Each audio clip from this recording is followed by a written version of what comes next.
চাকরির আশায় নিয়ে তোমার এই দেশে থাকার দরকার নেই ভাই। প্রথমে শান্তিপূর্ণভাবে পিএসসি স্যারকে আমরা বলেছিলাম, স্যার আমরা তো মাত্র 40 দিন পেয়েছি, যে আমাদের তা একটু সময়টা একটু বাড়িয়ে দেন, যেন আমরা হচ্ছে গিয়ে আগেরদের সঙ্গে প্রতিযোগিতা করার জন্য একটু সময় পাই। সেটা 2.5 মাস হতে পারে, 3 মাস হতে পারে, আমাদের দিকে একটু কনসিডার করেন। পরে উনি স্মারকলিপি নিয়ে কিছু বলে না। পরে আমরা যখন গেছি তারপর পুলিশ দিয়ে আমাদের মারিয়েছে। তারপর আপনাদের সংবাদপত্রের মাধ্যমে জানতে পারছি উনি বলছে যে আমার কিছু করার নাই, সরকারের উপরমহল থেকে যদি আমাকে কিছু বলে তাহলে আমি পরীক্ষা পিছাইতে পারবো।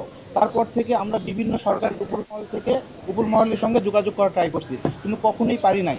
ও তারপর আমরা হচ্ছে পরিস্থিতির শিকার হয়ে বিভিন্ন 8টা বিভাগে বিভিন্ন যখন ব্লকেট কর্মসূচি চালু করেছি, তখন আমাদের সঙ্গে পুলিশের মাধ্যমে আসিফ নজরুল স্যার হচ্ছে গিয়ে দেখা করেছেন। দেখা করে আমাদের বলেছেন যে তোমরা কি 15ই জানুয়ারি পরীক্ষা দিতে প্রস্তুত? আমরা তখন বলছি জি স্যার, আমরা 15ই জানুয়ারি পরীক্ষা দিব। তারপরে কিছুক্ষণ পরে হচ্ছে গিয়ে আমরা যখন চলে আসছি, তারপরে উনি জানিয়েছেন যে আমার পক্ষে এটা করা সম্ভব না, এটা একমাত্র করতে পারবে প্রধান উপদেষ্টা।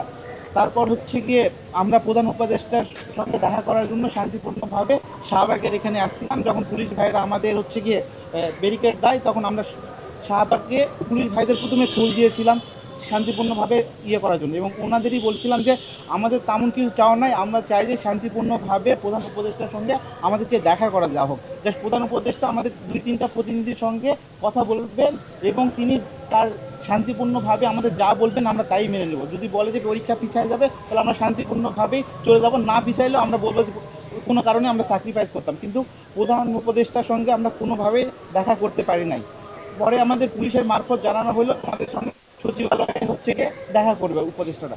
এইভাবে আমাদের হচ্ছে গিয়ে উপদেষ্টারা সচিবালয়ে যাওয়ার পরে কেউ কোনো উপদেষ্টা ছিল না, মানে এখানে পুলিশ আমাদের সঙ্গে অভিনয় করেছে, আমাদের টাইম ক্ষেপণ করেছে।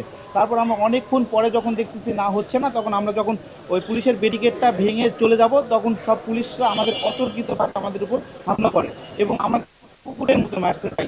এমনভাবে মারছে যে আমাদের হাতে কোনো অস্ত্র ছিল না ভাই, কোনো কিছু ছিল না। আমাদের কিছু ভাইদের মেরে মাথা ফাটাই দিছে ভাই, সে এখন বিএমসিতে ভর্তি আছে, কারো হাত ভাঙাই দিছে, কেউ পিজিতে ভর্তি আছে। কিন্তু তারপরও হচ্ছে গিয়ে কেউ এই পর্যন্ত দেখা করতে আসে নাই ভাই।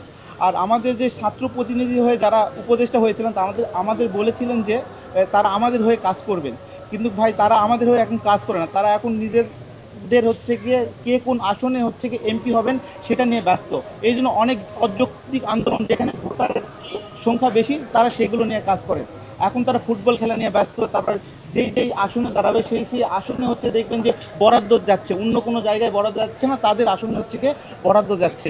ভাই এই দেশে থাকার চেয়ে আমি আমার জুনিয়রদের বলবো যে যদি তোমার বাবার সম্পত্তি থাকে তুমি এই দেশে থাকো, আর আমাদের যদি মধ্যবিত্ত থাকে তাহলে তুমি যদি চাকরি ছাড়া অন্য কিছু করতে পারো থাকো, আর চাকরির আশায় নিয়ে তোমার এই দেশে থাকার দরকার নেই ভাই।